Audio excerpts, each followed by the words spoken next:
अस्सलाम वालेकुम, सुबह बखैर, गुड मॉर्निंग और आदाब से आप देख रहे हैं बाखबर सवेरा। मैं हूं आपके साथ मदीहा नसरी और मैं अशफाक इसहाक सिद्दीकी। कैसा गुजर रहा है जी आपका दिन? उम्मीद है कि आपका दिन और उसका आगाज़ बहुत अच्छा हुआ होगा।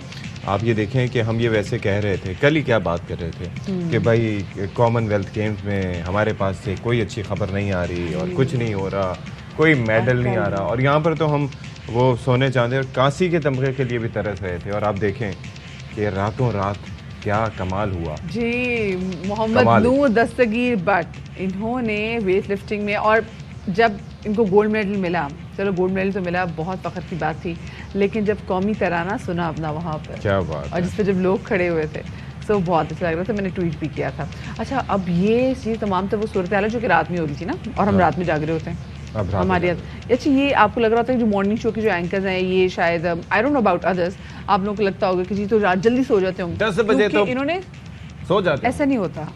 हम तो कोई सोते ही मेरे ख्याल से फिर रात का 12 बजे का बुलेटिन भी देखते हैं, फिर उसके बाद शोज भी देखते हैं, थोड़ा बहुत पढ़ते भी हैं। और मैं सोच रही थी हमारी नींद कितनी है वैसे?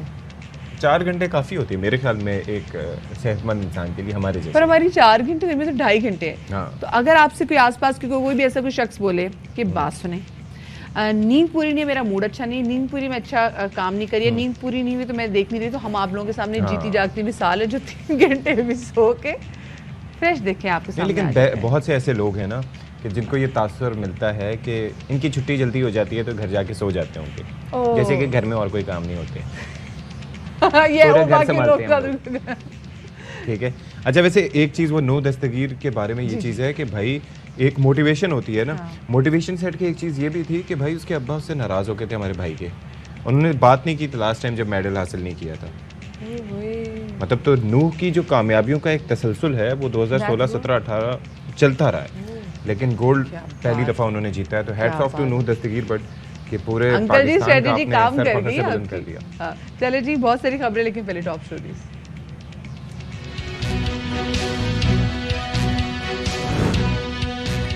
ममनुआ फंडिंग केस फैसले के बाद हलचल, हुक्मरान इत्तेहाद सरगर्म, सुप्रीम कोर्ट जाने का फैसला, इमरान खान का नाम ईसीएल में डालने पर भी गौर, तहरीक इंसाफ की आज इलेक्शन कमीशन के बाहर एहतजाज की तैयारियां।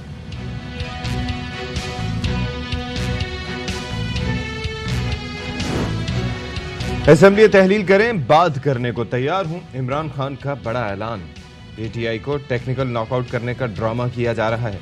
वजीर दाखिला कहते हैं कि रेड जोन में दाखिले की कोशिश न की जाए।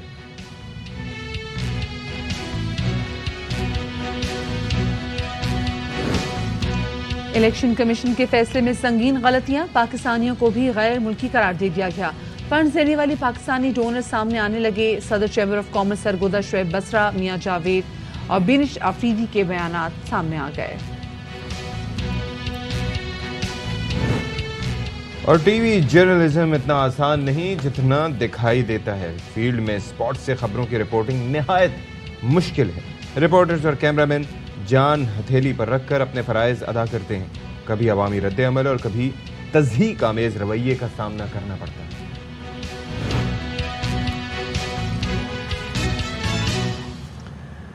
जी जनाब, तो शो के आगाज़ में सबसे पहले ज़रा नज़र डाल लेते हैं इस वक्त मुल्क में जो सियासी मंजरनामा चल रहा है। हमने देखा कि ममनुआ फंडिंग केस में हुकूमत ने अब सुप्रीम कोर्ट जाने का फैसला कर लिया है, और इमरान खान की नाअहली और पाकिस्तान तहरीक इंसाफ पर पाबंदी की जो दरख्वास्त है वो भी सुप्रीम कोर्ट में दायर की जाएगी। तो मेरे ख्याल से हुकूमत कोशिश कर रही है कि नेक्स्ट इलेक्शन में किसी भी तरीके से इमरान खान जो हैं और उनकी पार्टी, खैर of course if the change the name of the party, अगर ऐसी कोई चीज़ होती भी है, वो तो मतलब फैसल साहब ने भी कल हवाला दिया था ना, तो वो तो सिंपली हो सकता है ना कि पाकिस्तान तहरीक इंसाफ पाकिस्तान हो सकता है, कुछ भी नाम हो सकता है, मतलब आगे चेंज एएनपी के साथ ऐसा हो सकता है ना, एनएपी होता था, फिर उसके बाद एएनपी हो गई थी, ठीक है, उसके बाद देखें इंतखाबी निशान भी आप पॉसिबल कर लें। हाँ, तो बात ये है कि इस पर इमरान खान साहब का मौक़िफ़ सामने आया, ही इज़ वेरी क्लियर। वो ये कहते हैं कि जी उन्होंने एक बॉक्सिंग की टर्म यूज़ की है, उन्होंने कहा कि जी टेक्निकल नॉकआउट करने का ड्रामा किया जा रहा है, यानी कि जब भी कोई मैच होता है तो या तो विक्ट्री पॉइंट्स पे होती है या बंदा गिर जाता है, जिसे कहा जाता है नॉकआउट। टेक्निकल नॉकआउट में बेसिकली ये होता है कि उसके लिए वैसे हालात पैदा कर दिए जाते हैं या ज़ख्मी कर दिया जाता है कि उसके बाद जी रेफरी मैच वेव ऑफ कर देता है कि जी अब ये कंटिन्यू नहीं कर सकता, भले बॉक्सर की कोशिश क्यों ना हो। ठीक है, تو اس طرح سے وہ کہہ رہے ہیں کہ کوششیں کی جا رہی ہیں کہ تحریک انصاف کو بھی ایسے ہی کسی طریقے سے انتخابی عمل جو آگے ہے اس سے باہر کیا جائے. اگر ایسا ہوتا ہے تو یہ بہت غلط ہوگا ویسے, کیونکہ کسی بھی جماعت کا مطلب ظاہر ہے کہ ان کے ووٹرز ہیں, ان کا ایک مینڈیٹ ہے, تو یہ ایک بڑا جو ہے وہ خیر خان صاحب کو یہ خدشہ ہے. اسی تمام تر تناظر میں عمران خان صاحب نے, ان کی پارٹی نے بھی اب فیصلہ کیا ہے کہ وہ سپریم کورٹ جائیں گے چیف الیکشن کمشنر کے خلاف, بلکہ سپریم جوڈیشل کونسل. تو مطلب ظاہر ہے کہ وہاں پر وہ آرٹیکل 209 کا اطلاق چاہتے ہیں. آرٹیکل 209 کے تحت ہوگا یہ کہ ان کے خلاف کسی بھی جج کے خلاف, سپریم کورٹ کے جج کے خلاف, یا پھر چیف الیکشن کمشنر کے اختیارات بھی ایک سپریم کورٹ کے جج کے برابر ہی ہوتے ہیں, تو ان کو وہاں پر جا کے ان کے خلاف ریفرنس فائل کیا جائے گا. اور ظاہر ہے کہ لیکن اس کا طریقہ کار جو ہے وہ تھوڑا سا مختلف ہوتا ہے. اب یہاں پر دیکھنا ہے کہ کیونکہ وزیر اعظم نارملی ایڈوائز کرتے ہیں صدر کو, صدر صاحب پھر ریفرنس بھیجتے ہیں. اب اس سچویشن میں خان صاحب کیسے بھیجیں گے, صدر صاحب کیا ڈائریکٹ بھیجیں گے, کیا ڈائریکٹ اپروچ کرنے کا کوئی طریقہ کار, اس پر بھی بات ہو سکتی ہے. خان صاحب نے تو کہہ دیا کہ وہ ریڈ زون میں بالکل بھی نہیں جا رہے. دوسری جانب کل وفاقی وزیر داخلہ رانا ثناءاللہ صاحب نے بھی ایک پریس کانفرنس کی اور انہوں نے کہا ہے کہ اگر ریڈ زون میں داخل ہونے کی کوشش کی تو پھر شکوہ نہیں کرنا. کیا کہنا تھا ان کا, سنواتے ہیں. بڑا سخت موقف اس پہ سامنے آیا ہے اور وہ یہ کہتے ہیں کہ ریڈ زون کو بلڈ زون بنایا گیا تو پھر اچھا نہیں ہوگا, اور پھر کہا کہ خانہ جنگی ہوتے ہوئے دیکھ رہا ہوں. اگست تک حالات کو خراب ہو دیکھ رہا ہوں, یہ خانہ جنگی کی طرف جا رہے ہیں, ملک ایمرجنسی کی طرف جا رہا ہے, بالکل حالات 71 کی طرف جا رہے ہیں. میں نہیں چاہتا کہ ایسا ہو. عمران خان ان کے باپ سے بھی نہیں سنبھالا جا سکتا. رانا ثناءاللہ نے اگر کل ریڈ زون کو بلڈ زون میں تبدیل کیا, افواج پاکستان اور جنرل قمر جاوید باجوہ کو کہنا چاہتا ہوں, رانا ثناءاللہ کو لگام ڈالیں. جو بھی لائے واپس لے جائے اس کچرے کو, غریب کا گلا کاٹ دیا. اس طرح لوگ باجوہ صاحب کی تصویر شہباز شریف کے ساتھ نہیں دیکھنا چاہتے. قوم کو عمران خان چاہیے. نواز شریف قرآن پہ شہادت دینے کے لیے تیار ہوں کہ اس نے اسامہ بن لادن سے مار لیا. اور جیسے کہ آج پاکستان تحریک انصاف الیکشن کمیشن کے دفتر کے باہر احتجاج کرے گی, تو کیا تیاریاں کی گئی ہیں جان لیتے ہیں. زاہد مشوانی ہمارے نمائندے ہمارے ساتھ موجود ہیں. زاہد, بہت شکریہ آپ کے وقت کا. یہ بتائیں گا کہ ابھی تو خیر صبح کا وقت ہے اور ان کی جو پلاننگ ہے وہ یہ کہ وہ شام کے وقت احتجاج کریں گے. ابھی کی کیا صورتحال آپ دیکھ رہے ہیں؟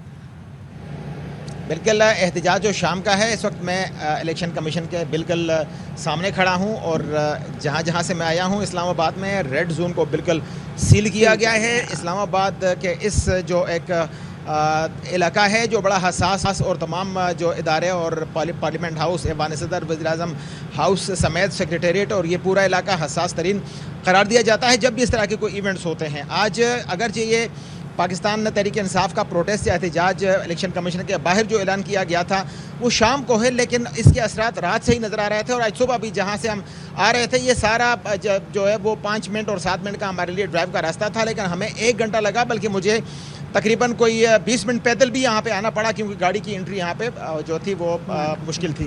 2 راستے ہیں ریڈ زون کے, ان اور آؤٹ کے, وہ بند کیے گئے ہیں, لیکن ایک ہی راستہ مرگلا روڈ کا ہے, وہی کھولا ہوا ہے. اور اس پر اتنی زیادہ رش ہے کہ اس وقت لوگ جابس پر بھی آتے ہیں یہاں پہ, اور یہ مین ایریا ہے جہاں پہ حکومت کے ملازمین اور جو آفیسرز ہیں ان کی انٹری کا راستہ ہے, اور یہاں پہ انہیں سارا دن جاب کے لیے آنا پڑتا ہے. لیکن چونکہ صبح کا ویسے بھی رش ہوتا ہے, اور جب تمام روڈز بند کر دیے جاتے ہیں اور پوری ٹریفک ایک ہی راستے پہ آ جاتی ہے تو لمبی قطاریں گاڑیوں کی لگی ہوئی ہیں. سیکیورٹی کا سسٹم سخت کیا گیا ہے.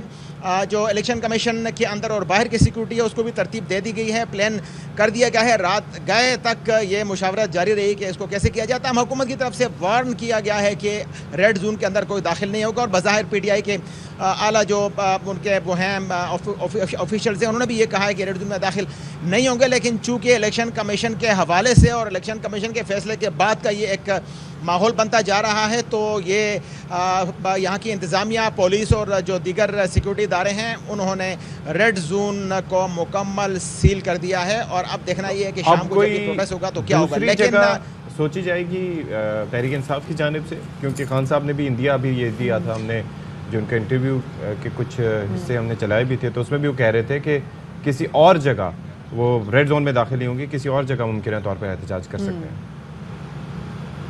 یقیناً جن لوگوں کو کال دی گئی ہے کہ وہ الیکشن کمیشن کی طرف آئیں تو وہ الیکشن کمیشن کی طرف آنے کے لیے جو ریڈ زون کے انٹری پوائنٹس ہیں وہاں پہ آنے کی کوشش کریں گے. اس کے 2 یا 3 پوائنٹس ہیں. ایک تو مارگلا روڈ ہے جہاں سے بالکل مارگلا کی پہاڑیوں کے ساتھ اسلام آباد کے اس ایریا میں ریڈ زون میں وہ انٹری ہوتی ہے, اور دوسرا جو नादरा का हेड ऑफिस है, मेन चौक है, पुराना रास्ता है ये यहाँ रेड जोन की तरफ आने के लिए और पार्लियामेंट की तरफ आने के लिए, सेक्रेटेरिएट की तरफ आने के लिए। तो अक्सर जो लोग आते हैं तो ये नादरा चौक में ही जमा होते हैं, और जब रेड जोन में दाखिला मुमकिन नहीं होता तो वहीं पे ही जलसा जो है वो जो एहतजाज जलसे में तब्दील किया जाता है, तकरीरें होती हैं और खिताबात होते हैं, और वहीं से ही प्लान करके और आखिरी जो एक ऐलान होता है, ब्रीफिंग होती है, वो करके वहाँ से चले जाते हैं। लेकिन आज देखना ये है कि ये जो प्रोटेस्टर्स हैं, एहतजाजी हैं, PTI के कारकुन हैं, रहनुमा हैं और दीगर हैं, ये आएंगे इसी तरफ से ही, लेकिन अगर दाखिले की इजाजत न दी गई तो फिर इन्होंने वहीं पर ही जहां से एंट्री पॉइंट है वहीं पर ही इन्होंने अपना एहतजाज शुरू कर दिया। बहुत शुक्रिया जी। जाहिद नशवानी नुमाइंदे इस्लामाबाद हमारे साथ मौजूद थे और बता रहे थे इलेक्शन कमीशन ऑफिस के बाद, क्योंकि मौजूद थे और आज वहाँ पर पाकिस्तान तहरीक इंसाफ का एहतजाज भी होगा, तो इसी वाले से मजीद बात करेंगे। हमारे साथ तो मौजूद हैं पाकिस्तान तहरीक इंसाफ के सीनियर रहनुमा अली जैदी साहब, उनको शामिल गुफ्तगू करेंगे। अस्सलाम वालेकुम Zaidi sahab, welcome to Bakhabar Savera and very good morning. सबसे पहले तो जैदी साहब ये बताइएगा कि क्या प्लान है आप लोगों का, जो आज आप लोगों ने इलेक्शन कमीशन के बाहर एहतजाज करना है, तो क्या एग्जैक्टली आप वहीं करेंगे या फिर जहां आपको जगह मिल गई आप पुरअमन तौर पे वहां पर एहतजाज करेंगे? वालेकुम अस्सलाम जी। देखें, पुरअमन एहतजाज जैसे सबको पता है हमारा कानूनी हक है, तो हम इलेक्शन कमीशन के सामने हम बिल्कुल आराम से पुरअमन एहतजाज करेंगे और अपना प्रोटेस्ट रिकॉर्ड कराएंगे कि इलेक्शन कमीशन जो हरकतें कर रहा है, इतनी ओपन बायसनेस दिखा रहा है। मैंने नहीं, मुझे अब 22 ईयर्स 4 ईयर्स हो गए पॉलिटिक्स में। मैंने बहुत हमने इलेक्शन देखे, बहुत इलेक्शन हारे, यानी कि मैं 4 इलेक्शन हारा, उसके बाद मैं जीता था 2000, लेकिन इतनी बायस और वन साइडेड इलेक्शन कमीशन मैंने कभी देखी नहीं आज तक। यानी कि आप सुप्रीम कोर्ट का जो फैसला वो भी नहीं मान रहा। सुप्रीम कोर्ट का फैसला क्या है कि जो बाकी जमातें हैं उन सारों की जो डिसीजन ये फंडिंग केस का अकाउंट का, उन सारों का साथ आपने करना है। वो उनका तो काम ही शुरू नहीं हुआ। लेकिन अब तो आप लोग मुतालबा करें ना, अब इस पे फोकस करें ना कि ये भाई इनके भी फैसले दो। हम तो स्ट्रिक्ट कंटेम्प्ट की भी पिटीशन फाइल करेंगे। मैंने तो मशवरा दिया था कि ये तो कंटेम्प्ट ऑफ कोर्ट में सुप्रीम इलेक्शन कमीशन खड़ा हो गया। और मुनाफिकत की इंतहा पता है क्या है, यानी कि इंसाफ को कोशिश ये कर रहा है नाकाम सजा देने की। ओवरसीज पाकिस्तानी जो अपने खुल के अपने दिल से खुशी से हमें डोनेशन देते आए हैं, अच्छा, तो बाहर से यहाँ पैसा लाने की सजा दे रहे हैं। और यहाँ के हुक्मरान वो हैं जो यहाँ से पैसे लूट के बाहर ले गए, वो यहाँ आके बने हुए। आप सिर्फ ना डाइकोटमी जरा चेक करें अंग्रेजी कि ये क्या है। असल में बात ये है कि वो जो हवाला दे रहे थे, बात आपकी सही है, क्योंकि यहाँ से कोई मुल्क से लेके जाए तो जाहिर है उसके लिए मनी लॉन्ड्रिंग के कवानीन मौजूद हैं। वहाँ से लाए तो वो नॉर्मली वैसे तो उसे फंडिंग या इन्वेस्टमेंट कहना चाहिए, लेकिन ये तरीक़ेकार जाहिर है कि ये पॉलिटिकल पार्टीज़ का जो एक्ट है 2017 का, उसके अंदर तय किया गया है कि अब तो इंडिविजुअल्स से ली जाने वाली जो रकम है उसको भी कह दिया जाता है कि जी वो फंडिंग है और वो प्रोहिबिटेड है, मतलब नाम उसका चेंज कर दिया गया है, ममनुआ उसको करा दिया गया। इन्होंने सारा किया ये इसलिए था कि इनको पैसे कोई देता नहीं है, इनको कौन ओवरसीज पाकिस्तानी ये तो।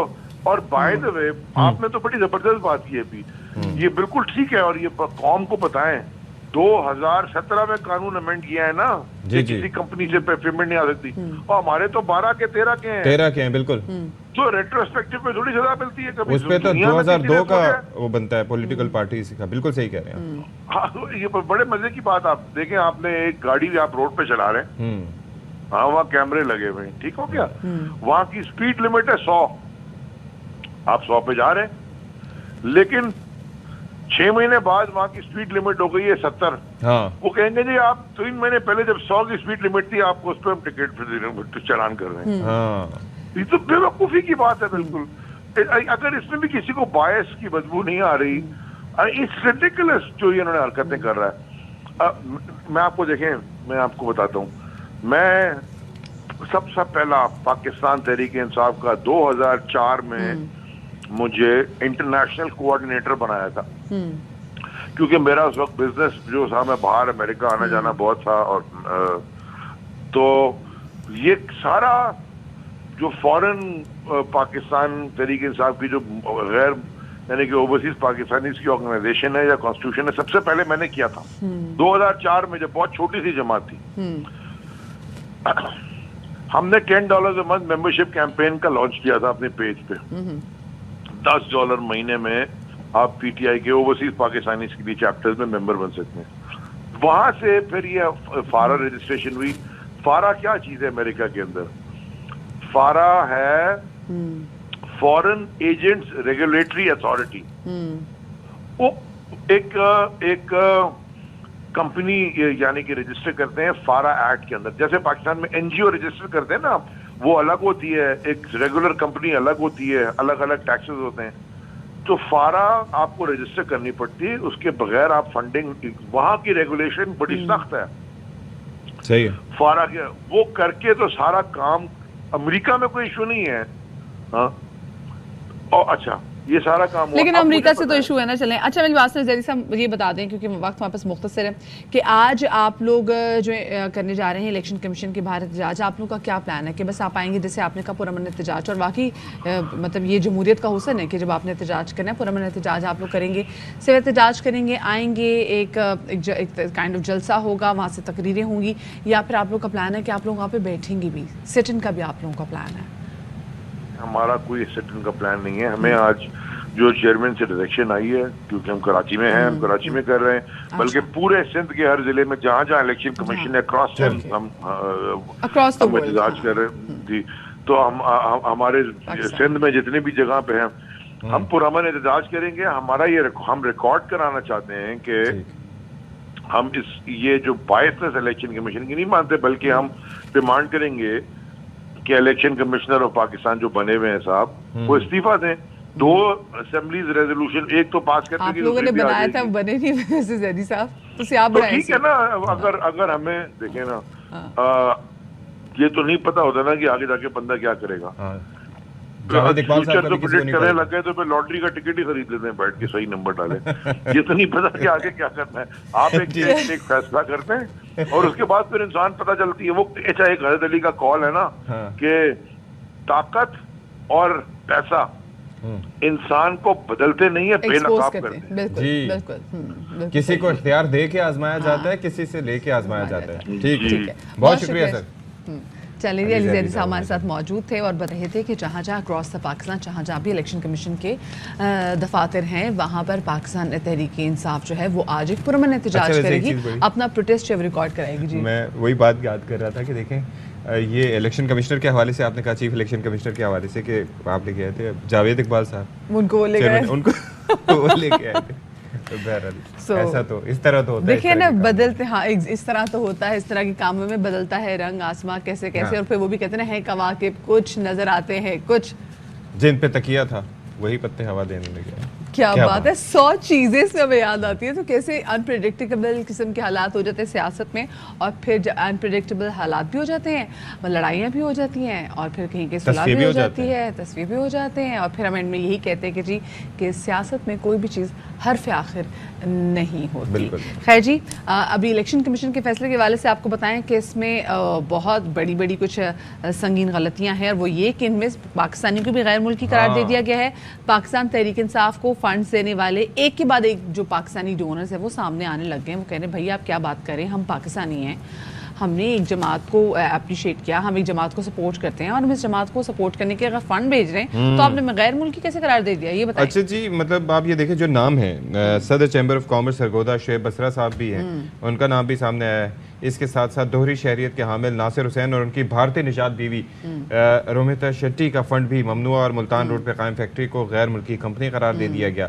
اچھا, پھر زین کاٹن پرائیویٹ لمیٹڈ کے سی ای او میاں اختر جاوید کا نام بھی ڈال دیا گیا, اور وہ کہتے ہیں کہ جی یہ جو اوورسیز پاکستانیوں کا نام دیا گیا ہے یہ بڑی زیادتی ہے. اچھا, اور بھی کافی لوگ ہیں, بینش فریدی, ہاں لوگ یہ کہہ رہے ہیں کہ بھئی آپ ہمیں غیر ملکی کہہ رہے ہیں کہ ہم پاکستانی ہیں. لوگوں کی ویڈیوز جو ہیں وہ سامنے آ رہی ہیں. برطانیہ میں رہنے والی بینش فریدی نے بھی, جیسے بھی آپ نے ان کا نام لیا ہے, انہوں نے بھی الیکشن کمیشن کے فیصلے کو مضحکہ خیز قرار دیا ہے. انہوں نے ایک ویڈیو بنائی ہے اور ویڈیو میں کہا ہے کہ 2013 میں پاکستان تحریک انصاف کو $250 فنڈ دیا تھا.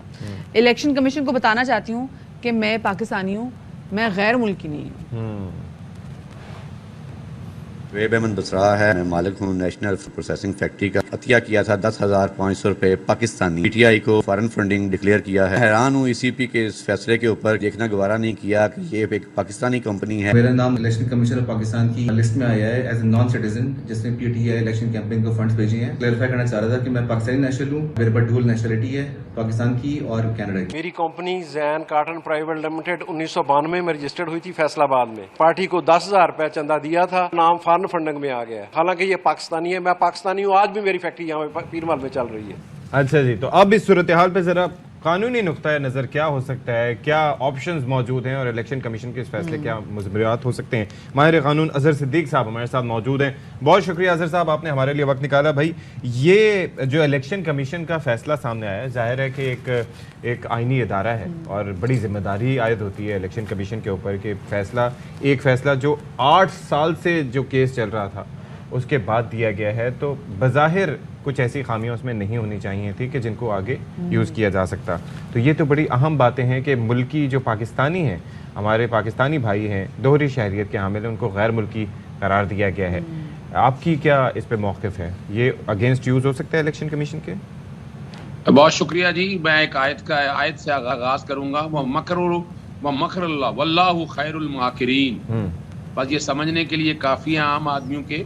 Election commission has crossed its jurisdiction, has crossed its limits. اگر مجھ سے پوچھتے ہیں بنیادی طور پر میں اس کو آرڈر تسلیم کرنے کے لیے تیار نہیں. یہ ایک شو کاز نوٹس ہے. شو کاز نوٹس میں آپ نے کچھ سرٹن ایلیگیشنز لگا دی. آپ کے سامنے ریبٹلز تو فوری طور پر آنا شروع ہو گئے ہیں.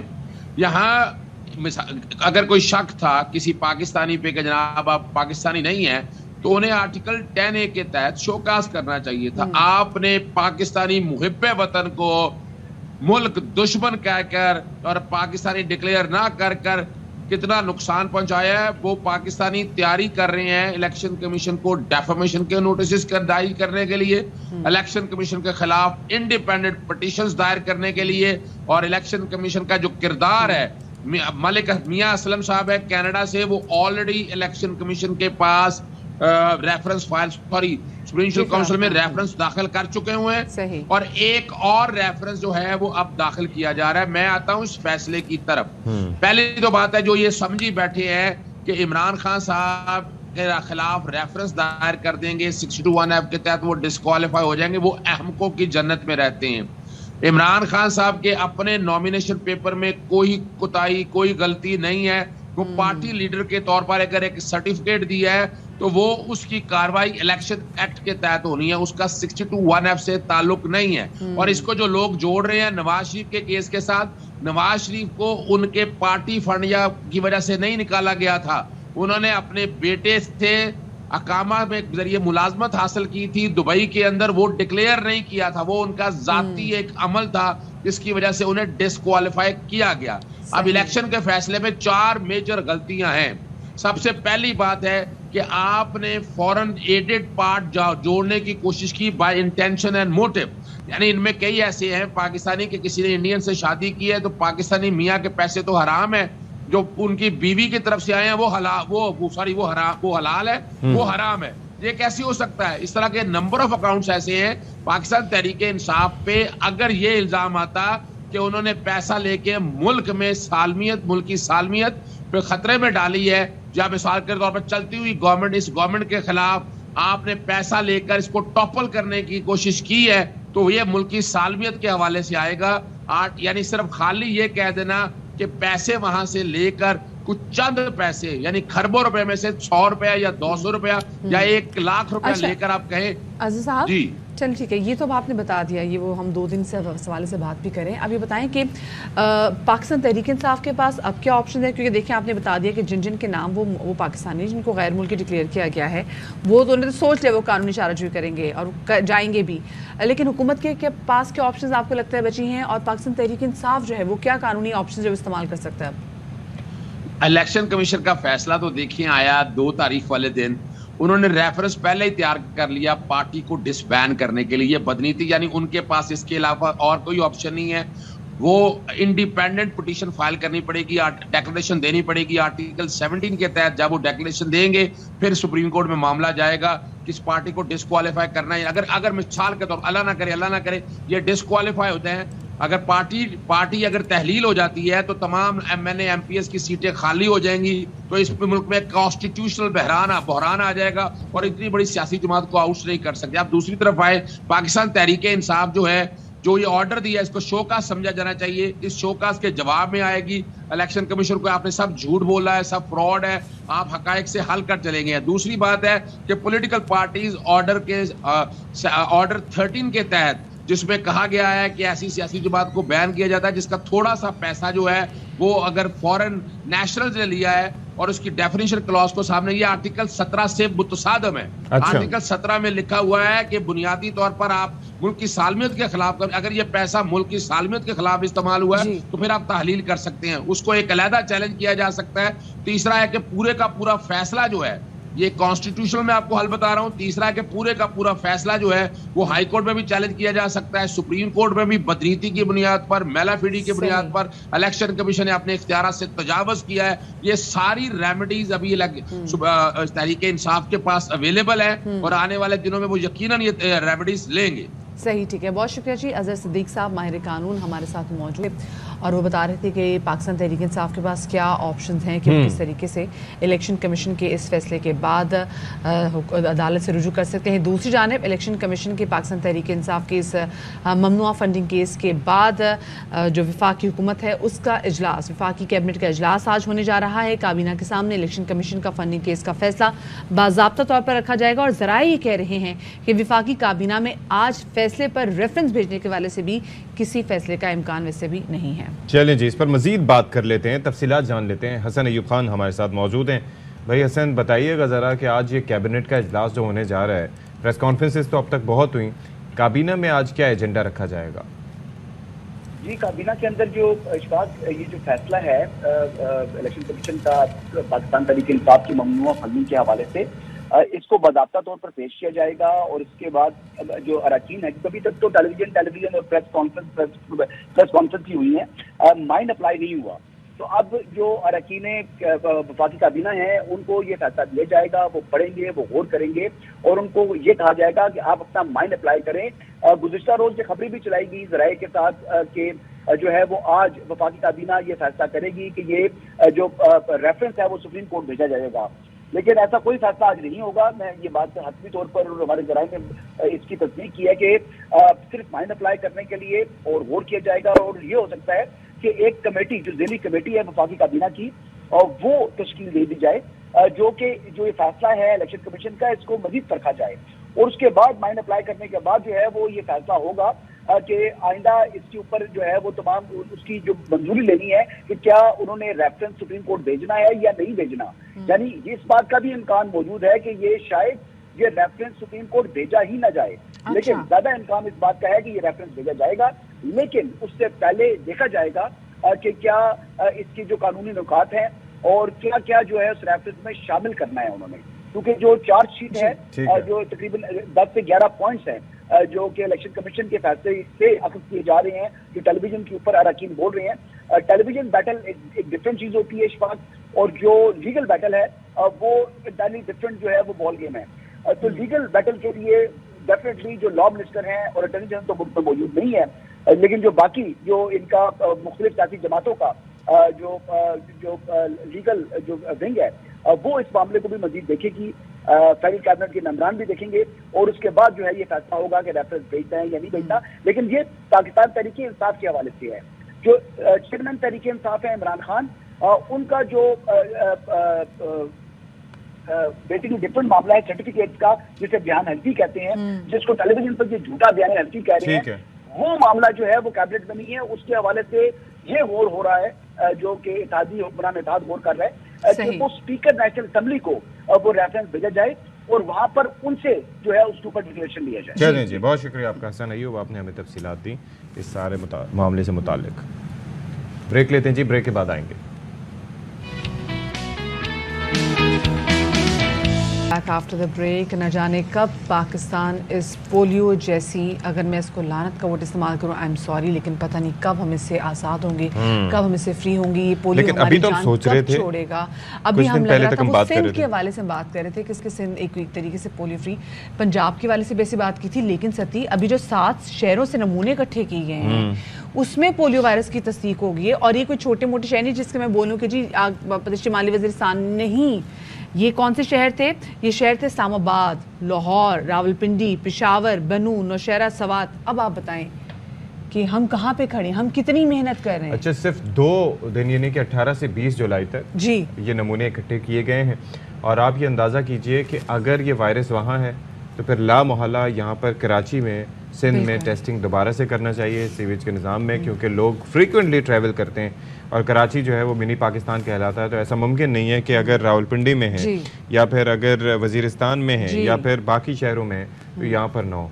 तो ये बड़ा एक संगीन मसला है, और इतना संगीन मसला है कि आप इमेजिन नहीं कर सकते कि भाई हम बात कर रहे थे कि ये जो ट्रैवल रिस्ट्रिक्शंस हैं वो आपको पता है ना, एयरपोर्ट पे वो पोलियो के कतरे मुझे स्पेसिफिकली पोलियो के कतरे लेके बैठे होते हैं, मतलब कहीं दुनिया में आपको इनफैक्ट अगर आपको सऊदीया भी जाना हो वहाँ पे भी आपसे वो पूरा सर्टिफिकेट देते हैं जी कि एग्जैक्टली कि क्या आपने पोलियो के कतरे पिए हैं। ये तो हमारी सिचुएशन है। तो अभी आप देख लें कि अभी अगर नमूने सामने आए हैं तो अगले 5 साल तक सूरत हाल को मॉनिटर किया जाएगा और फिर देखेंगे कि आया हम पोलियो फ्री हैं भी कि नहीं। अच्छा, और अब ये लग रहा है साइकिल देखें ना मधिया, इस्लामाबाद, लाहौर, रावलपिंडी, यानी कि ये जो इलाके वो बेशतर वो लोग वहाँ पर आए होंगे जो बच्चों को पोलियो से बचाव के खतरे नहीं पिलाते। अब ट्रैवलिंग चूंकि फ्रीक्वेंट होती है, आप रोक किसी को सकते नहीं है, तो इस वजह से फैलता चला जाता है। और तो ये इस वायरस आप सिविज से इकट्ठे करते हैं ना, तो आप यहाँ से देख लें कि ऑलरेडी इन योर बॉडी जो फिर खैर जी इसी पर बात कर लेते हैं अब जरा। नेशनल कोऑर्डिनेटर पोलियो खात्मा प्रोग्राम डॉक्टर शहजाद बेग साहब हमारे साथ मौजूद हैं। बहुत शुक्रिया जी डॉक्टर साहब, आपने हमारे लिए वक्त निकाला। ये बहुत ही अलार्मिंग है, यानी कि हम लिटरली सोच के परेशान हो गए हैं, शशदर रह गए हैं कि ये आखिर हो क्या रहा है। कि भाई अभी हम बात कर रहे थे कि भाई 1 साल तक तो केस नहीं आया, 3 साल तक अल्लाह ना करे ना आए, तो फिर अभी कुछ अर्सा पहले हम ये बात कर रहे थे तो कितना अच्छा हो जाएगा कि वो पोलियो फ्री हो जाएंगे।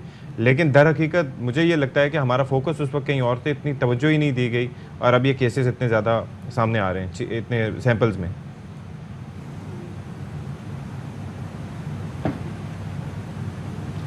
जी अस्सलाम वालेकुम। वालेकुम सलाम जी, आपकी बात इस हद तक दुरुस्त है कि पाकिस्तान में 14 महीने से पोलियो का कोई केस रिपोर्ट नहीं हुआ था, लेकिन इस दौरान south Waziristan, north Waziristan, south KP के जो 6 डिस्ट्रिक्ट्स हैं वहाँ माहौलियाती नमूनों में वायरस मौजूद पाया जा रहा था। अच्छा, लिहाजा it was just a matter of time कि अगर उसको कोई ऐसा बच्चा मिलेगा जिसने वैक्सीन नहीं ली हुई तो उसको पोलियो होगा। और फिर ऐसा ही हुआ कि नॉर्थ वज़ीरिस्तान में इस 2 महीने पहले अप्रैल में एक क्योंकि वहाँ पे बहुत ज़्यादा कम्युनिटी है जो बच्चों को कतरे नहीं पिला रही थी, तो वहाँ पे 2 महीने में 14 पोलियो के केसेस रूनुमा हुए हैं। हमारी पूरी कोशिश थी कि वायरस को साउथ केपी से बाहर ना जाने दिया जाए, और हमने उसके लिए पोलियो कैंपेन्स भी की, बच्चों को वैक्सीनेट करने की भी कोशिश की। लेकिन ये जो अब जब ईद उल अज़हा पे बहुत ज़्यादा population movement out of south KP जो हुई है, जो कि ज़ाहिर है पाकिस्तान के पूरे इलाकों में, शहरों में जाते हैं, तो उससे जो वायरस जो है वो दूसरे शहरों में भी चला गया। यहाँ पे आपको ये समझने की ज़रूरत है कि वायरस को आप जाने से नहीं रोक सकते। हमने कोरोना की वैक्सीनेशन के दौरान भी, कोरोना की एपिडेमिक्स के दौरान भी देखा है कि वायरस को रोकना नामुमकिन है। अभी रिसेंटली आपको पता होगा कि न्यूयॉर्क में भी एक 20 साल के आदमी को पोलियो हुआ है। वायरस जो है वो न्यूयॉर्क में भी पहुंच गया है। तो जिन शहरों में ये वायरस पहुंचा है, हमारे लिए बहुत ज़रूरी है कि वहाँ के बच्चों में उनकी क़ुव्वत मुदाफ़त इतनी हो, उन्होंने वैक्सीन इतनी ली हो कि वायरस जो है वो उनको बीमार ना कर सके और फिर वो खुद ब खुद डाई आउट हो जाएगा। صحیح. تو ڈاکٹر صاحب لیکن بتائیں یہ جو دن بدن ہم دیکھ رہے ہیں ابھی جو 13 کیسز آئے ہیں سامنے ان کو دیکھ کے پریشانی ہو رہی ہے کہ حکومت پاکستان تو اتنا کام کریے سال میں اتنے مجھے لگتا ہے مہینے نہیں ہیں جتنی ہم پولیو کی کیمپینز چلاتے ہیں اس کے باوجود جب تواتر سے ایسے کیسز سامنے آتے ہیں تو بہت دکھ ہوتا ہے, بہت غصہ بھی اس لیے آتا ہے کیونکہ ہم خود یہاں پہ اویئرنیس کے لیے اتنا کام کر رہے ہوتے ہیں, ڈاکٹرز آتے ہیں, ہم ان کو انگیج کرنے کی کوشش کرتے ہیں, پبلک کو انگیج کرتے ہیں, لیکن پھر بھی یہ جب کیسز سامنے آتے ہیں تو یہ کیسا مائنڈ سیٹ بتا رہا ہے لوگوں کا؟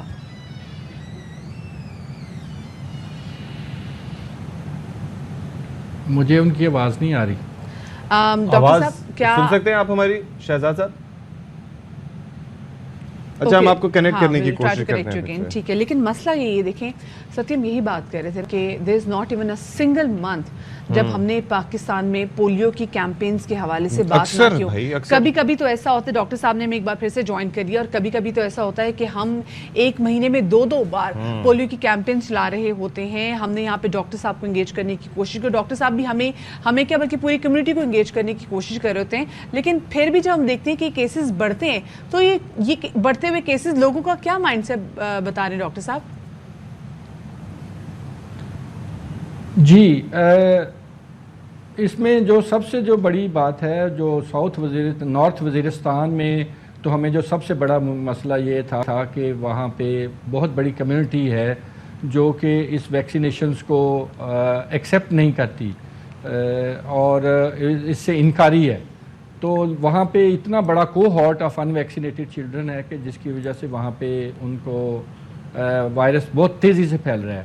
لیکن جہاں تک تعلق ہے لاہور, اسلام آباد, راولپنڈی, یہاں پہ ہماری ویکسین ایکسیپٹنس دوسرے ساؤتھ کے پی کی نسبت زیادہ ہے.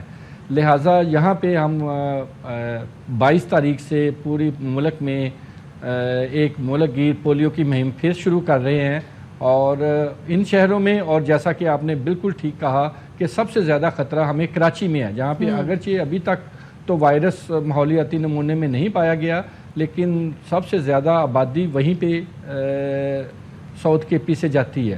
تو لہٰذا ہماری عوام سے یہی درخواست ہے کہ یہ جو 22 تاریخ سے پولیو کی مہم ہو اس میں پلیز آپ کے شہر میں وائرس موجود ہے, آپ کے بچوں کو پولیو ہونے کا خطرہ ہے, لہٰذا پلیز آپ اس چیز کو یقینی بنائیں کہ جب پولیو کی ٹیم آپ کے گھر پہ آئے تو ان سے عزت سے بھی پیش آئے اور اپنے بچوں کو پولیو کے قطرے ضرور پلائیں.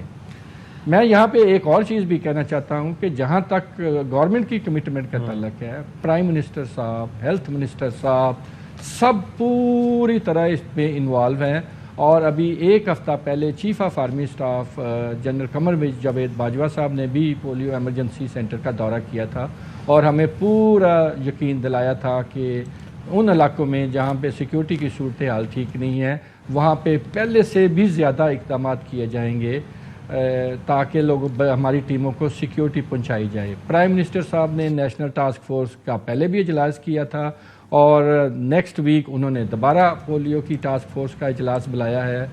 جو ہیلتھ منسٹر صاحب ہیں وہ خود بنو گئے ہوئے تھے. لہٰذا گورنمنٹ کی طرف سے, ہماری طرف سے پوری کوششیں جاری ہیں. بہت اچھا ہم نے پلان بھی بنایا ہوا ہے.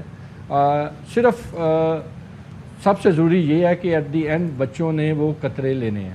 بالکل جی, اور اس کے لیے پیرنٹس کا رضامند ہونا بہت زیادہ ضروری ہے. بہت شکریہ جی ڈاکٹر شہزاد بیگ ہمارے ساتھ موجود تھے. جتنے پیرنٹس ہمیں دیکھ رہے ہیں خدا اپنے بچوں کو اپنے مستقبل کو اپاہج ہونے سے بچائیں, اپنے بچوں کو صرف ساری زندگی دو کی قطرے اور نہ صرف یہ کہ معذوری سے بلکہ اس کے ساتھ ساتھ وہ معاشرے کے تاکہ مفید شہری بن سکیں اور ان کا ذہن بھی ٹھیک رہے. مطلب ورنہ تو ساری زندگی کے لیے ان کے لیے ایک پریشانی رہے گی اور آپ کے لیے بھی. بالکل جی. خیر جی آگے بڑھتے ہیں. آپ کو بتائیں کہ میٹرو اسٹیشن رحمان آباد راولپنڈی کی میٹرو بس میں آگ لگ گئی ہے. ہم ترین آپ کو خبر دیتے چلے راولپنڈی سے, جہاں میٹرو اسٹیشن رحمان آباد میں آگ لگ گئی ہے اور امدادی ٹیموں نے فوری طور پر میٹرو بس میں لگنے والی آگ پر قابو بھی پا لیا ہے. بالکل جی, یہ آپ کو بتائیں کہ میٹرو اسٹیشن رحمان آباد میں لگنے والی آگ کی تفصیلات ہمیں دیں گے بابر ملک. بابر ملک بتائیے گا کیا قابو تو اس وقت پا لیا گیا ہے, کوئی نقصانات تو نہیں ہوئے اس سے؟ देखिए, पूरी तौर पर तमाम मुसाफिरों को मुंतकिल कर दिया गया था, लेकिन आग इतनी जल्दी तेजी से फैली, फ्यूल पंप और ऑयल लीकेज के बायस ये बताया गया कि इब्तदाई इत्तलात की आग लगी और आग ने पूरी बस को नजर आतिश कर दिया, जला दिया है। और इस वक्त ये बस जो है डिपो को मुंतकिल की जा रही है। मेट्रो बस स्टेशन का ये रमानाबाद के करीब का जो ट्रैक है ये बंद है। रेस्क्यू 1112 करीब ही थी, फौरी तौर पर कार्रवाई की गई। कुछ आलात मेट्रो बस के अंदर भी थे, कुछ इंतजामिया के पास भी थे।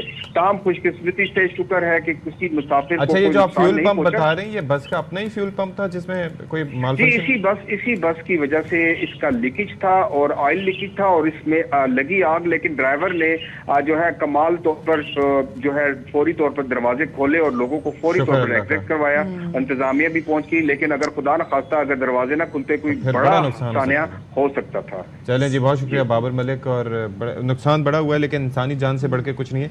खुदा का शुक्र है कि बर वक्त एक्शन से एक तो ड्राइवर के कि उन्होंने दरवाजे खोल दिए, वरना हाइड्रोलिक्स बाजू का जैम भी हो जाते हैं, हाजिर दिमागी। और दूसरा उसके बाद रेस्क्यू 1122 ने पहुंच के बर वक्त इस पर काबू पाया, वरना बड़ा आसान हो सकता कि तमाम तो लोग जो हैं वो यहाँ पर महफूज हैं। और अभी आपकी मुलाकात करवाते हैं कैसे नौजवान से कि जो कि खुद उस्ताद हैं और जो तलबा हैं उनको पढ़ाने के लिए पाक में भी क्लासेस लेते हैं। और ये उन तलबा की क्लासेस लेते हैं जो कि वैसे नॉर्मली जो है ट्यूशन जो है वो अफोर्ड नहीं कर सकते। क्लासेस किस चीज़ के लेते हैं जी? ये मैथ्स की और फिज़िक्स की।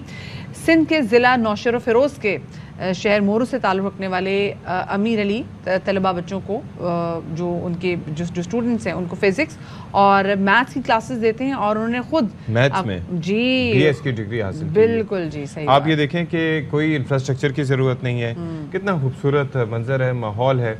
और आई एम श्योर कि यहाँ से आप ये देखिए कि अगर लोग देखें और लोग अगर सीखना चाहें तो उसके लिए किसी खूबसूरत बिल्डिंग्स की, किसी चीज़ों की ज़रूरत नहीं होती। तो हमारे साथ मौजूद हैं, बिल्कुल जी, हमारे साथ मौजूद भी हैं ये ट्यूशन पढ़ाने वाले नौजवान उस्ताद अमीर अली। उनको शामिल गुफ्तगू करते हैं। बहुत शुक्रिया अमीर आपका, अपने बाखबर सवेरा को वक्त किया। सबसे पहले तो बताइएगा कि बहुत ही ज़बरदस्त जज्बा है कि जिसमें आप बच्चों को तालीम दे रहे हैं, लेकिन आप स्पेसिफिकली पार्क का आपने इंतखाब किया जहाँ पर आप बच्चों को एक वाइट बोर्ड लगा के फ़िज़िक्स और मैथ्स पढ़ा रहे हैं, क्यों?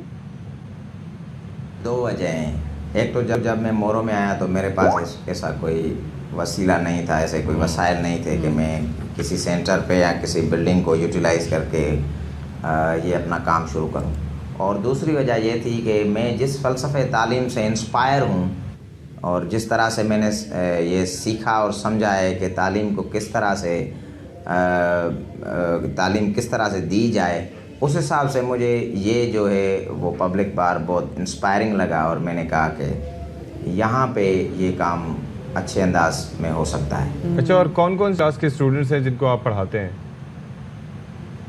मेरे पास 6 से लेकर इंटर क्लास तक बच्चे आते हैं और मैं बुनियादी तौर पे जो सिलेबस है, सिंध टेक्स्ट बुक बोर्ड है या फीडरल है या IBA के कोर्सेज़ हैं, वो जिस क्लास का बच्चा होता है मैं उसको उसके एनुअल एग्ज़ाम की तैयारी करवाता हूँ। अगर वो कहीं दूसरी जगह पे कोई स्कॉलरशिप एग्ज़ाम देना चाहता है या किसी और इंटरेस्ट के साथ मैथमेटिक्स पढ़ना चाहता है, ख़ास तौर पे जो मुख्तलिफ टेस्ट आती हैं जॉब्स के लिए, तो मेरे पास उन दोनों के लिए गुंजाइश होती है। तो मैं उन दोनों चीज़ों पे काम करता हूँ और उनको उसकी तैयारी करवाता हूँ। अच्छा अमीर, वैसे देखा जाए ये तो फिज़िक्स और मैथ्स बहुत ज़्यादा इंटरेस्टिंग सब्जेक्ट्स हैं, लेकिन बहुत सारे स्टूडेंट्स को मुश्किल सब्जेक्ट्स भी लगते हैं। तो आपने जो आपके स्टूडेंट्स हैं उनका रुझान कैसा पाया इसमें?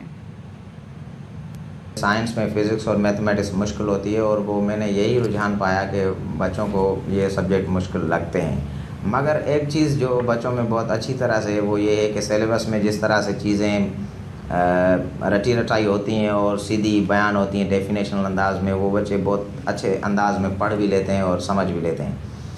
मगर जो मुश्किल बात ये होती है कि जो साइंस का शोबा है वो बुनियादी तौर पे किसी चीज़ को याद करने का नहीं मगर साइंसी अंदाज में समझने का है। वो चीज़ें शागिर्दों में बहुत कम पाई जाती हैं। हाँ, अच्छा, ये सोशल मीडिया का आजकल दौर है, हाईटेक दौर है, तो उसका भी इस्तेमाल करते हैं कुछ अपनी तालीम फराहम करने के लिए?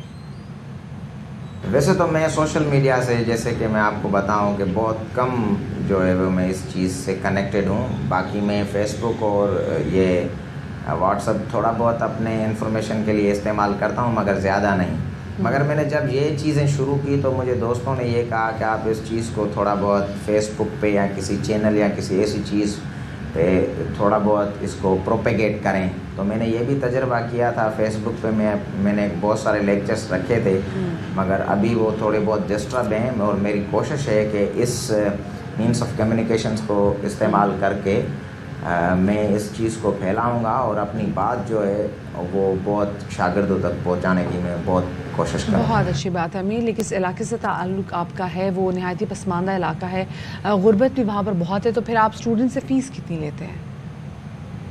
मेरे पास मुख्तलिफ क्लासेस के बच्चे आते हैं, तो मैं क्लास के हिसाब से भी उनसे फ़ीस की बात करता हूँ, मगर मेरी ज़्यादा कोशिश ये होती है कि कोई अफोर्ड कर सकता है या नहीं कर सकता है। जो अफोर्ड नहीं कर सकता है उसको मैं कहता हूँ कि आप जितने देना चाहें दें, नो प्रॉब्लम, मुझे उस पर कोई ये नहीं है कि आप इतना दें या इतना ना दें। मगर फिर भी मेरे पास जो स्टूडेंट अफोर्ड कर सकते हैं, ज़्यादा से ज़्यादा मैं मैथमेटिक्स के फर्स्ट ईयर इंटर हो या 9th या मैट्रिक क्लास की मैथमेटिक्स हो, फेडरल हो या सिंध बोर्ड, 500-700 रुपये मुझे बच्चे अगर देते हैं तो मैं उनसे लेता हूँ। अगर कोई इससे ज़्यादा देता भी है, 800-900 हज़ार। बहुत शुक्रिया जी, अमीर हमारे साथ मौजूद थे। छोटी सी ब्रेक ले रहे, हमारे साथ रहेगा। Hello and welcome to Bakhabar Savera once again. और हमारे साथ आप मौजूद हैं 9 बजे से लेकर 11 बजे तक, और 1 घंटा गुजर गया और 10:06 पर एक बार फिर से आपके साथ हम मौजूद हैं। और बड़ा जाहिर है कि एक आसान होता है कि कोई भी मुश्किल आपके सामने आए तो इसमें आप हिम्मत हार दें और आपका फोकस जो है वो ना रहे जो होना चाहिए। लेकिन कभी भी कोई मुश्किल वक्त आए, कोई भी कोई मुसीबत आए, तो इंसान को एक चीज़ ये रखना चाहिए कि अच्छा वक्त हो या बुरा वक्त, वो दोनों गुजर जाते हैं। Exactly, this is the best thing about time, अच्छा it never remains the same, कभी भी एक जैसा नहीं रहता। सो कभी कभी हमें ऐसा लगता है जब मुश्किलात में बहुत ज़्यादा घिरे होते हैं, जब इंसान की ज़िंदगी में मसाइब बहुत बढ़ जाते हैं, तो आपको लगता है कि यार ये तो टाइम गुजर ही नहीं रहा, ये तो साल भी नहीं गुजर रहे, लेकिन वो गुजरता है। और उसी के अंदर एक चीज़ ये भी है ना कि जब अच्छा वक्त भी आपका चल रहा हो तो तब भी आपको ये सोचना चाहिए कि ये भी गुजर जाएगा। ये अल्लाह का अदल है, अल्लाह ताला का एक निज़ाम है, अल्लाह ताला का एक निज़ाम है, अल्लाह का अदल है, अल्लाह का इंसाफ है कि वो अपने बंदे को कभी भी ज़्यादा। बारिश का सिलसिला का क्या है भाई? आज तो 4 तारीख हो गई, आपने परेशानी से फौरन बारिश की बात कर दी। कल बड़ी अच्छी धूप थी, बड़ा अच्छा मुझे लगा कि जी कल धूप नजर आई है, ऐसे बात। लेकिन यही अब देखिए आगे एक्सपेक्ट किया जा रहा है कि एक स्पेल आगे वेट कर रहा है, और यही अभी सुन रही हूँ मैं, जो मैं इंटरनेट पे जितना भी पढ़ी थी कि वो होए तौबा फिर से बड़ा बुरा आने वाला है। आपने आजकल आज फोन नहीं चेक करते हैं, उसके अंदर बाकायदा वो पता नहीं कहाँ मेरा दिल टूट गया, एतकाद उठ गया है। मैंने छतरी खरीदना, ठीक है, मैंने खरीदी, लड़कियों थोड़ी बहुत फैशन वाली छतरी खरीद ली कि बारिश होगी, लो जी हर जगह छतरी पकड़ के जाऊँ बारिश ना हो। मैंने कहा ये क्या बात होगी मेरे साथ? आप नहीं देख रही थी, मैं गाड़ी में छतरी कैरी करता था काले रंग की। देखा ना, खर्चा भी हमने कर लिया इस जमाने में। अच्छा वैसे सती कल एक तो डॉलर की कदर अभी करंटली जब हम आपसे बात करें तो उस टाइम भी डॉलर की कदर में कुछ तकरीबन 4 रुपए समथिंग उसका कमी हुई है अभी करंटली आज के दिन। हाँ आज के दिन भी जरा प्लीज आप चेक भी कीजिएगा, अपने नाज़रीन के साथ शेयर भी करेंगे। भाई कल 224 कल 239 पे था, कल गिरा 10 रुपए और 239 से 228-29 तक आया। आज 4 रुपए मजीद गिर गए, देख लो लोगो। डॉलर आ रहा है थल्ले। मलिक बोस्तान साहब ने पहले ही कह दिया था कि भाई जो डॉलर होल्डिंग करके बैठे हुए हैं ना मुनाफाखोरी के लिए, तो उनके साथ बड़ी पैड़ी होने वाली है, तो वो हो रही है पैड़ी प्लीज। और आप जब ये डॉलर्स आप मार्केट से निकालते हैं खरीद के कि जी आप अपनी सेविंग कर लें, तो मुल्क के साथ जाते हैं। अच्छा वैसे ये क्यों हो रहा है? मतलब मैं सोच के आया था कि इस पर मैंने बात करनी है, लेकिन ज़ाहिर है कि वो नूह भाई ने हमारा दिल जीत लिया, तो फिर उस तरफ हम चले गए। लेकिन आप ये देखें कि भाई इस चीज़ को किसी और चीज़ से रिलेट ना करें। अगर इकॉनमी बेहतर होती है, अगर हम लोग ठीक रहते हैं, अगर रुपया ऊपर जाता है, तो इसमें किसी पार्टी का फ़ायदा नहीं है, ये पाकिस्तान का फ़ायदा है, ये आप लोगों का फ़ायदा है। क्योंकि वन वे और दी अनदर अगर हुकूमत डायरेक्टली ना भी करे तो इनडायरेक्टली भी आपको इसका फ़ायदा पहुँचेगा अगर रुपया मजबूत होता है तो। Top stories.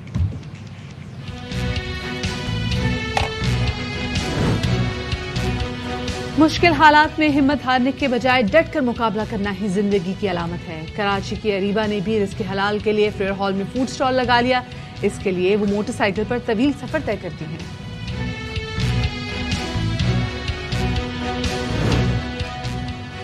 कॉमनवेल्थ गेम्स में पहला गोल्ड मेडल पाकिस्तान का नाम। कौमी वेटलिफ्टर नूह दस्तगीर बट ने स्नैच में 173 और क्लीन एंड जर्क में 232 किलोग्राम वजन उठाकर सोने का तमगा जीता। دہشت گردی کے خلاف پولیس فورس نے سینہ سپر رہ کر ناقابل فراموش کردار ادا کیا. سینکڑوں اہلکاروں نے اپنے آج کو قوم کے مستقبل کے لیے قربان کیا. پشاور اور کراچی سمیت مختلف شہروں میں آج یوم شہداء پولیس کی منایا جا رہا ہے.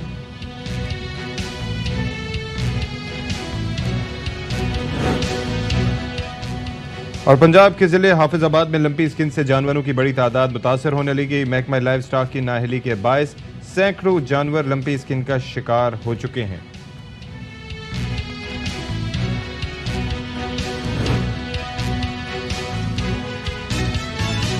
اچھا جی، ایک ویڈیو ہم اپنے ناظرین کے ساتھ شیئر کرنا چاہتے ہیں، اور یہ ویڈیو اس وقت کی ہے جب شہید میجر سعید کو سپرد خاک کیا گیا، اور اس کے بعد جب ان کی ہوائیں سلام کہتی ہیں. یہ ہمارے شہداء، ہمارے ماتھے کا تاج اور ہمارے ماتھے کا صحرا ہیں یہ لوگ. اور وہی بات سچی میں دوبارہ سے کہنا چاہوں گی کہ جیسے ہم کہتے ہیں نا کہ شہداء کو تو اللہ پاک نے چنا ہوتا ہے، لیکن وہ پیرنٹس بھی جو ہیں جن کی اولاد جو ہیں وہ ایسے شہادت کے مرتبے پہ فائز ہوتے ہیں، وہ والدین بھی اور ہوتے ہیں. والدین بھی اور ہوتے ہیں.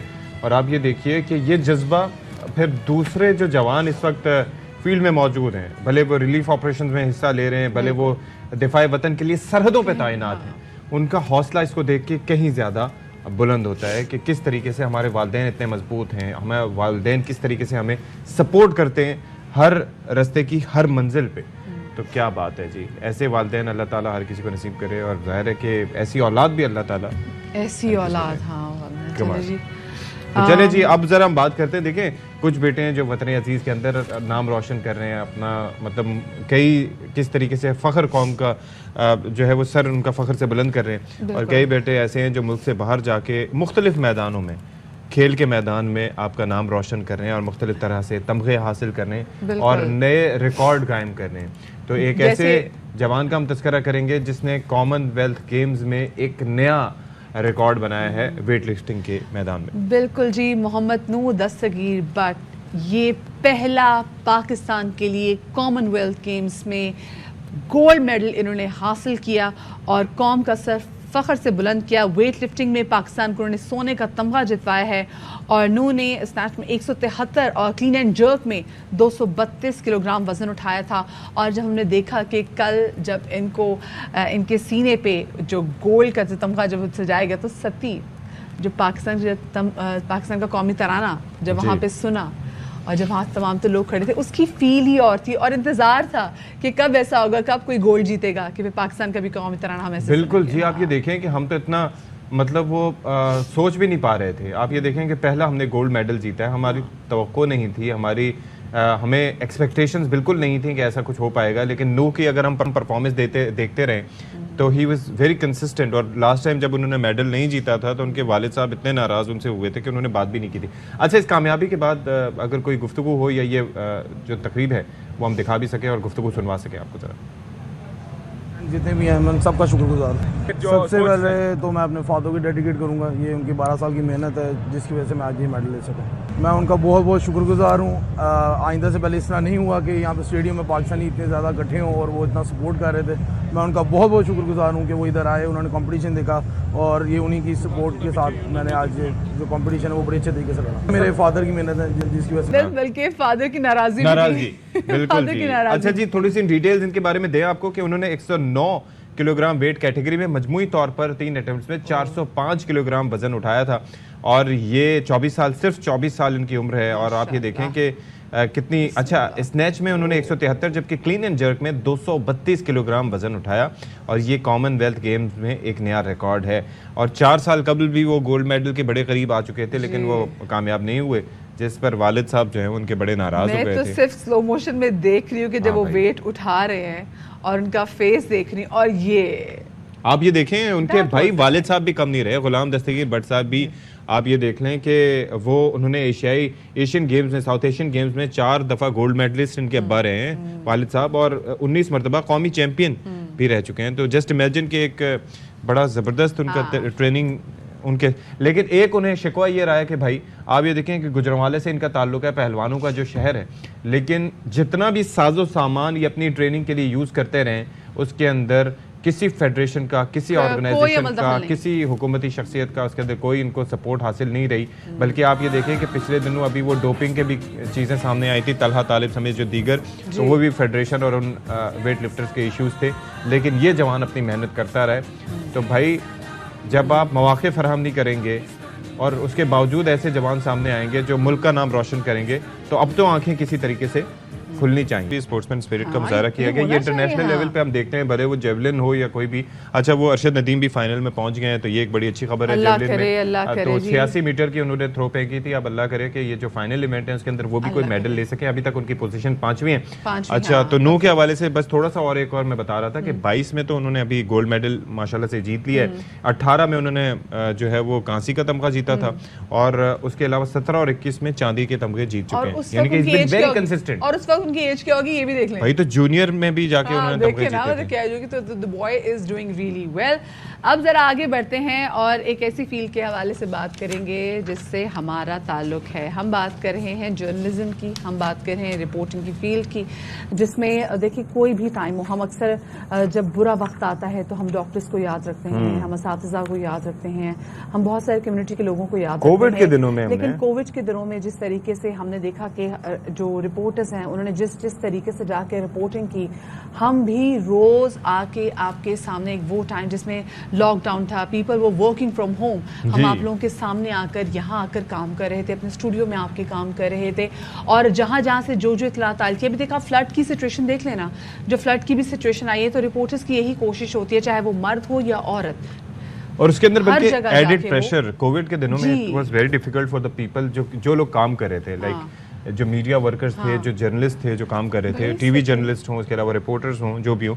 उसके अंदर एक फैक्टर ये भी था कि जो एक तो आना मुश्किल था लॉकडाउन की वजह से, दूसरा ये कि जो लोग आ रहे थे और उनमें से जो कोविड का शिकार हो रहे थे वो तो चले उन क्वारंटीन में जा रहे थे, लेकिन जो ऑफिस आ रहे थे तो उनके टाइमिंग्स वगैरह ज़ाहिर है कि उसी के हिसाब से वो बढ़ जाते थे, और दूसरा प्रेशर एडिड होता था। जब हम डॉक्टर्स बात कर रहे होते थे, वो डॉक्टर कहते थे जब घर जा रहे हैं तो अपने आप को किस तरीके से प्रॉपर सैनिटाइज करते हैं, तो हमारी भी लिटरली वही सिचुएशन थी। हम भी जब अपने घरों को वापस जाते थे तो हमारी कोशिश होती थी कि हम खुद को प्रॉपरली सैनिटाइज करें, अपनी चीज़ें अलहदा, और उस टाइम कोशिश भी होती थी क्योंकि हम बाहर निकल के काम कर रहे थे, माँ बाप को गले से बिना लगाएं। एक और फैक्टर भी होता था, वो जैसे हम स्टॉक मार्केट के हवाले से बात करते हैं ना, फलानी चीज को कि यार वो नफ्सियाती हद उबूर कर गया, तो हम सफाई सुथराई और क्लीनिंग के हवाले से नफ्सियाती हदें उबूर कर जाते थे। हम नफ्सियाती हो गए थे इस वाले से। खैर जी, लेकिन आज हम जो है ना, क्योंकि जो हमारे जितने रिपोर्टर्स हैं, फील्ड के रिपोर्टर्स जो हैं, उनको दौरान रिपोर्टिंग क्या कुछ फेस करना पड़ता है, कभी-कभी बहुत मजे की इस पे बात करेंगे। इस पे भी बात करेंगे कि किस तरह से हमारे रिपोर्टर्स और हमारे कैमरामैन भाई तमाम तर मुश्किलात का सामना करते हैं। इस वक्त वज़ीर आज़म पाकिस्तान शहबाज शरीफ साहब जो हैं खैबर पख्तूनख्वा में मौजूद हैं, और उन्होंने सैलाब मुतासरा इलाके में सैलाब मुतासरीन से गुफ्तगू फरमाई। सबसे पहले तो मैं जनाब मियां मोहम्मद शहबाज शरीफ प्राइम मिनिस्टर पाकिस्तान का इंतहाई दिल की गहराइयों से उनका शुक्रिया अदा करता हूँ कि वो आज इस पसमानदा और इन गरीब लोगों के पास तशरीफ़ लाए जो सैलाब से और उनके मकानात तबाह हुए हैं, उनका उन्होंने दौरा किया है। मैं उस हवाले से भी जो दर्द वो दिल में रखते हैं और दिन रात वो हर जगह करते हैं और ख़ुद उसका मुशाहिदा करते हैं, तो ये बहुत बड़ी बात है कि एक प्राइम मिनिस्टर अपने लोगों के पास उनके घरों तक पहुंचते हैं। तो मैं उनका आपकी तरफ से और अपने तरफ से उनका दिल की गहराइयों से एक दफ़ा फिर शुक्रिया अदा करता हूँ। मेरी इस्तदा है उनसे कि आज वो यहाँ तशरीफ़ लाएँ तो उसका हम एक फ़ायदा उठाएं कि यहाँ जो CRBC चश्मा राइट बैंक कैनाल बना है, तो उस वक्त से हमारी यहाँ पे ड्रेनें भी बनी हैं, कोई 6 ड्रेनें हैं, और वो 2010 के सैलाब में डैमेज हुई थी बहुत सारी। तो उसके बाद शुक्र है कि कोई सैलाब नहीं आया, लेकिन इस दफ़ा अगर थोड़ा सा भी सैलाब आया तो उस ड्रेनों के टूट फूट के शिकार की वजह से वो पानी इलाकों में चला गया और लोगों के घर मकान तबाह हो गए उनके। तो हमारी ये इस्तदा है कि वो ड्रेनें जो है फेडरल फ्लड कमीशन वाले اگر اس کا دورہ کریں اور وہ باقاعدہ اس کا جو ٹوٹ پھوٹ کا شکار ہیں اس کا مرمت ہو جائے تو ہمیں یہ امید ہے کہ انشاءاللہ پھر آگے ہم سیلاب کی تباہ کاریوں سے بچ سکتے ہیں. تو یہ ایک وہ ہے. اور دوسرا جو دریا کی سائڈ پہ ہمارے علاقے ہیں اور وہاں سے بھی چونکہ جب فلڈ آتا ہے تو وہ دریا کا پانی اوپر آتا ہے تو اس علاقوں کو بھی تباہ کرتا ہے. تو اس میں مارجنل بند کی ہم نے استدعا رکھی تھی جس کا پچھلے دفعہ پرائم منسٹر محمد نواز شریف صاحب نے اعلان کیا تھا، لیکن چونکہ بعد میں حالات سیاسی ایسے بنے کہ اس کی وجہ سے وہ جو مسئلہ تھا وہ ڈی آئی خان کا حل نہیں ہو سکا. لیکن اب ہمیں امید ہے کہ انشاءاللہ پرائم منسٹر صاحب تشریف لائیں اور اس مسئلے کو بھی انشاءاللہ حل کریں گے. ہمیں یہ بھی انشاءاللہ امید ہے کہ ڈی آئی خان ایک دفعہ پھر یہ تشریف لائیں گے اور ہم ان کو دعوت بھی دیتے ہیں کہ وہ تشریف لائیں وہاں پہ اور پھر ڈی آئی خان کے جو بنیادی مسائل ہیں وہ حل ہوں. کیونکہ ڈی آئی خان تقریباً 20 لاکھ ایکڑ زمین جو بنجر پڑی ہے اس کو اگر ہم آباد کریں تو یہ خود کفیل صوبہ بن سکتا ہے، اناج کے حوالے سے، فروٹ کے حوالے سے، سبزی کے حوالے سے. تو یہ بہت بڑی بات ہے. میں شکریہ ادا کرتا ہوں پرائم منسٹر صاحب سے. 2 منٹ بات کریں سر. بسم اللہ الرحمن الرحیم. سر جہاں ہم موجود ہے اس علاقے کا نام چاندنا ہے اور سر یہاں پر فلیش فلڈ جب آیا ہے اس کے سر یہ سارے جو ہمارے بھائی بیٹھے ہوئے ہیں، کچھ ہمارے بزرگ بیٹھے ہیں، کچھ بھائی ہمارے، تو یہ سر موسٹ افیکٹ ہے. سر یہاں پر فلیش فلڈ کو رسپونڈ سر ہم نے فوراً کیا تھا. اس میں آرمی بھی تھی ہمارے ساتھ، پولیس تھی، ایڈمنسٹریشن کے علاوہ سر جو لائن ڈپارٹمنٹس تھے.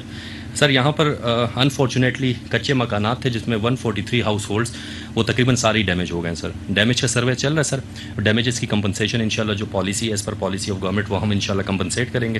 اور سر اس کے ساتھ ساتھ ان کے لائف سٹاکس تھے کچھ وہ ڈیمیج ہوئے ہیں، لیکن الحمدللہ سر فلیش فلڈس کے دوران کوئی ڈیتھ رپورٹ نہیں ہوئی تھی. سر اور ہم نے سر یہاں پر جو مرد حضرات تھے وہ تو نکل آئے تھے، خواتین اور بچے جو تھے سر ان کے لیے پھر بوٹس یوز کر کے ہم نے ایویکویٹ کرا تھا. سر مینلی جو سر ہمیں ایشو آ رہا ہے کلٹیویٹڈ لینڈ کا جو ایشو آ رہا ہے سر وہ بہت زیادہ ڈیمیج ہوئی پورے ڈی خان کے اندر. تو سر یہ ایک ایشو ہے ہمارے پاس اس وقت ایٹ ہینڈ.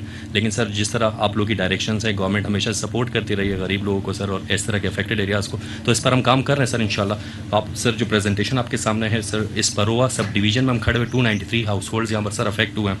اور سر اس کے علاوہ 2 انجریز ہوئی تھی، ایک ڈیتھ ہوئی ہے سر لیکن وہ الیکٹریکیوشن کی وجہ سے ہوئی تھی سر، فلڈس کی وجہ سے ڈائریکٹ نہیں تھی. اور کراپس جو سر کلٹیویٹڈ لینڈ پہ ہمارے جو ہے وہ 1720 ایکڑز میں سر وہ زمین ہماری خراب ہوئی جو کہ پروا کی ہے سر.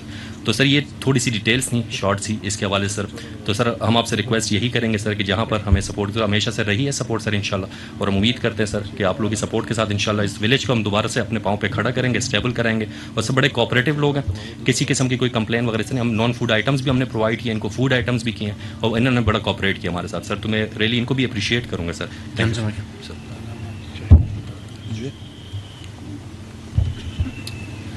بسم اللہ الرحمن الرحیم. اس دفعہ جو مونسون کے موسم کی جو بارشیں ہوئی ہیں وہ جیسے کہ آپ جانتے ہیں کہ پورے ملک میں ہوئی ہیں اور وہ اوور آل تقریباً 350% زیادہ بارشیں پچھلے 30 سالہ ریکارڈ کے مقابلے میں، جس کی وجہ سے ہمارے تقریباً پورے پاکستان میں نقصانات ہوئے ہیں.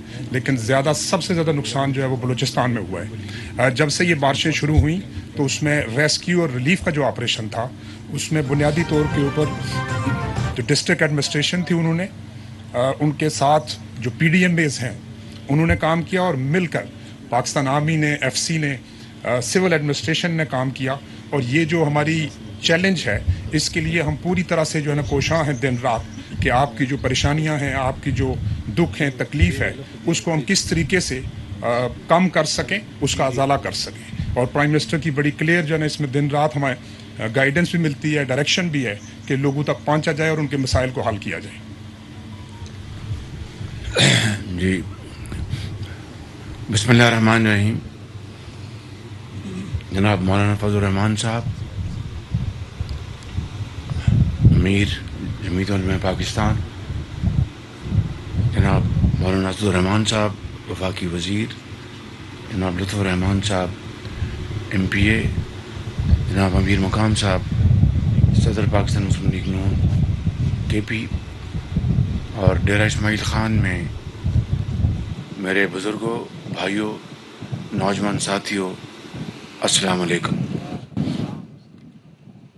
जिस तरह के आपको बताया हज़रत मौलाना ने कि आज हम कदर ताख़ीर से यहाँ पर हाज़िर हुए, कम से कम 3 मरतबा मेरा प्रोग्राम बना, लेकिन उस वक्त बारिशें, ये मौसम इतना ख़राब था कि सफ़र करना मुमकिन नहीं था।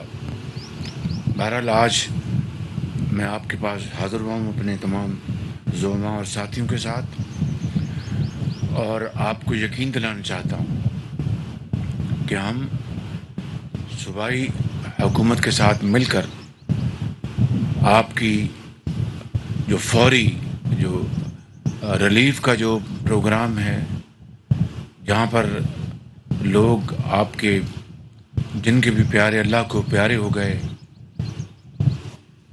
या जो लोग ज़ख्मी हुए, उन सब के लिए हम सूबाई हुकूमतों के साथ मिलकर हम उनके लिए माली इमदाद दे रहे हैं, जो कि कोई मुदावा नहीं है। किसी का अगर जिगर गोशा बिछड़ जाए तो वो तो उम्र भर का रोग होता है, लेकिन बहरहाल ज़िंदगी भी बसर करना ये भी अल्लाह का हुक्म है कि उसका ये फ़ैसला, उसके आगे हमें सर झुकाना होता है और ज़िंदगी में आगे बढ़ना होता है। तो 10 लाख रुपया वफाक अदा कर रहा है, जहाँ पर जो कोई मौत वाक़या हो गई, और यहाँ पर सूबे में वज़ीर आला साहब वो 8 लाख रुपए वो दे रहे हैं। मुझे आज अभी टांक में बताया गया, पहले 3 लाख था, फिर वो 8 लाख रुपए ले गया। और मैंने उनको पैगाम दिया है, वज़ीर आला साहब को गुजारिश की है कि बलूचिस्तान में वहाँ की हुकूमत भी 10 लाख दे रही है और वफाकी हुकूमत भी 10 लाख दे रहे हैं, तो ये 20 लाख अगर मिल जाएगा तो ये आजकल की जो ज़माना है उसमें गुज़रकात जहाँ बहुत मुश्किल है, उससे कुछ मामलात तय होंगे। इसी तरह जो ज़ख्मी हैं उनको वफाक ज़ख्मियों को 25,000 रुपये के बजाय 2.5 लाख रुपया अदा कर रहा है। सूबाई इमदाद इसके अलावा है। इसी तरह जो मकान गिर गए, मैंने आपकी गांव में भी जाके अंदर जाके देखा है, कई कच्चे मकान बिल्कुल मस्मार हो गए हैं, कई पक्के मकान भी, वो भी उनको भी नुकसान पहुंचा है। तो हमने कच्चे मकान और पक्के मकान की तमीज़ ख़त्म कर दी है, यानी कोई फ़र्क नहीं है, कच्चा हो या पक्का, अगर वो मुकम्मल गिरा है तो उनको 5 लाख रुपए अदा किए जाएंगे। अगर जुज़वी को साइक में क्या आंदे हो थोड़ा या बाऊ नहीं, थोड़ा बाऊ, तो वो उसको अपना 2 लाख रुपया या उससे भी ज़्यादा हम अदा करेंगे। इसके अलावा जो फसलों का नुकसान हुआ है वो सूबाई हुकूमतें उसका अंदाज़ा सर्वे कर रही हैं, मगर मैंने जनरल अख्तर नवाज़ साहब को, जो चेयरमैन हैं NDMA के, इनको गुजारिश की और सूबाई हुकूमतों को भी गुजारिश की है कि वो एक जॉइंट सर्वे करें। मैंने पाकिस्तानी फ़ौज के सिपह सलार से जनरल कमर जावेद बाजवा साहब से मैंने परसों बात की थी रात को, कि वो जहाँ पर उनकी हर जगह अल्हम्दुलिल्लाह अफवाज पाकिस्तान की फील्ड फॉर्मेशंस हैं, तो उन्होंने कहा कि जी वज़ीर आज़म साहब, ये बहुत एक नेक कौमी ज़िम्मेदारी, हम इसको इंशाअल्लाह पूरी तरह निभाएंगे। तो ये जॉइंट सर्वे हो जाएगा, उसका फ़ायदा ये होगा कि किसी हकदार का हक नहीं मारा जाएगा और किसी नाहक को कौम के जो वसाइल हैं वो बग़ैर किसी यानी मेरिट के उसको नहीं मिल सकेंगे, ताकि कौम के वसाइल ज़ाया ना हों और हकदार के कदमों में निछावर हों। तो ये फ़ैसला हमने किया है और इंशाअल्लाह इसके ऊपर मेरी 3 अगस्त को यानी आज मेरी मीटिंग थी, लेकिन अब मैं 2 दिन इसमें मौखर हो गई क्योंकि मेरा पूरा दौरा मुकम्मल नहीं हुआ. कल भी मैंने दौरे पे जाना है इंशाल्लाह. फिर ये 2 रोज़ में हम फिर सूबों में जो इंफ्रास्ट्रक्चर, ये सड़कात या जो आपके जो पुल बह गए या नुकसान पहुंचा, बलूचिस्तान में बहुत नुकसान पहुंचा है. खैर जहाँ पर भी नुकसान होगा उसका भी सर्वे होगा और फिर इंशाअल्लाह एक यानी इसमें ताख़ीर नहीं होगी. उसको भी सड़कों को चालू कराने के लिए ये चेयरमैन NHA हैं, अब सेक्रेटरी बन गए हैं. ये बड़ी मेहनत कर रहे हैं. मुझे बलूचिस्तान में लोगों ने इनकी बड़ी तारीफ़ की. जनरल अख्तर नवाज़ में बड़ी तारीफ़ की इनकी. तो मुझे बहुत खुशी है कि ये ऐसे अफसर जो हैं वो बहुत दिन रात काम कर रहे हैं. तो मैं समझता हूँ कि आप दीन और दुनिया दोनों कमा रहे हैं. यकीन करें, इनकी भी दुआएं ले रहे हैं. अल्लाह ताला के यहाँ भी आप सुरखरू हो रहे हैं. इंशाअल्लाह वो आपको बहुत नवाजेगा. जब आप हम सब ने जाना है उसकी अदालत में हाज़िर होना एक दिन. तो मैं ये कहने आया हूँ कि हम सूबाई हुकूमतों के साथ मिलकर हम इंशाअल्लाह आपकी खिदमत हम कर रहे हैं. और चूँकि ये सूबाई हुकूमत एक दूसरी पार्टी की है, हमें उससे कोई इस वक्त इख्तलाफ नहीं है. हमने सब मिल के करना है. मिलकर कोई हो, ये पाकिस्तान का मामला है, ये आपका मामला है, आपकी बहाली का मामला है, आपके घरों का मामला है, आपके बच्चों का मामला है. तो इंशाअल्लाह आप देखेंगे कि इसमें कोई सियासत नहीं होगी और कोई मिलावट नहीं होगी. और इंशाअल्लाह आपकी खिदमत के लिए हम दिन रात हम कोशिश करेंगे. इस गांव में वाकई बहुत तबाही हुई, मैंने अंदर जाके देखा है. तो अल्लाह ताला आप सबका हामी नासर हो. अल्लाह ताला हम पर अपना फजल करे और करम करे.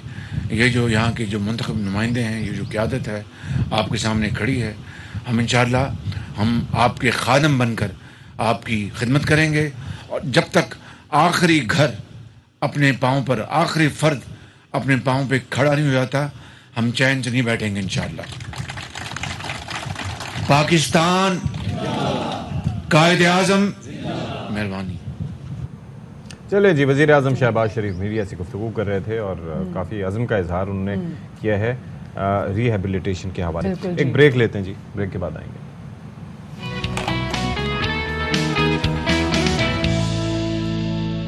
जी जनाब, तो welcome back after the break. और ब्रेक के बाद हम आपकी मुलाकात कराएंगे मुख्तलिफ शहरों में मौजूद अपने रिपोर्टर से. लेकिन आज हम बात करेंगे कि दौरान रिपोर्टिंग किन किन मुश्किलात का सामना उनको करना पड़ता है. कभी कभी बहुत ज़्यादा हुजूम होता है, हुजूम उनको तंग भी करता है. कभी तो बहुत मज़े का किस्म की वाक़यात. अच्छा, इसमें वो आपको याद है वो अंडे वाले बर्गर वाला जो मुझे अंडे वाला बर्गर खाना है. और कई वाक़यात जो हैं वो ऐसे होते रहते हैं. आज कुछ के अंदर आपने ये देखा था कि हमारे कुछ साथी रिपोर्टिंग के लिए, अब वो जैसे सैलाब के अंदर बैठ के एक भाई हमारे रिपोर्टिंग कर रहे थे, तो वो असखुद जो है वो अपनी कैमरामैन भी कोई टेंशन अपनी जान खतरे में असखुद डाल रहे थे बगैर किसी के प्रॉम्प्ट किए.